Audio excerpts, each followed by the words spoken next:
কোমর দোলাইয়া বিছা ঝোলাইয়া। A few moments later. So hello guys, তোমরা এখন দেখতে চলেছো গার্লফ্রেন্ড বয়ফ্রেন্ড ওরফে মা ছেলের গল্প। সময় কম, শুরু করো। ইয়াল্লা হাবিবি কাম টু বাংলাদেশ, এখানে সব হয়। এখানে তো সব হবেই, তোমরা যেমন ওপেনলি নষ্টামি করতেছ, কুকুররাও তো ওপেনলি নষ্টামি করে। তো গাইস, আমরা নিঃসন্দেহে ধরে নিতে পারি ওরা মানুষ নামের কুকুর।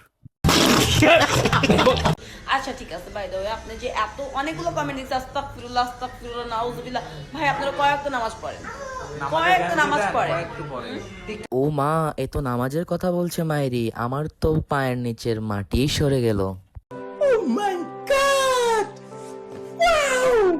ভাইরে ভাই, ওরা টিকটকে এসে মা ছেলে নষ্টামি করলে দোষ নাই, আর আমরা রোস্টাররা রোস্ট করলেই দোষ। একেই বলে এমজি কোম্পানির ম্যানেজার। এত উল্টাপাল্টা কমেন্ট না করে, উল্টাপাল্টা কমেন্ট না করে। আরে ভাই, তোমরা তো উল্টাপাল্টা কমেন্ট না করে সরাসরি গিয়ে আমাদের বেডি আক্তার ক্যাটের সাথে মিট করো, তোমাদেরকে লাইভ শো দেখাবে। তো তোমরা যারা এখনো পেজটাকে ফলো করো নাই, শীঘ্রই পেজটাকে ফলো দিয়ে দাও এবং লাইক কমেন্ট শেয়ার করে পাশেই থাকো। আইছিলে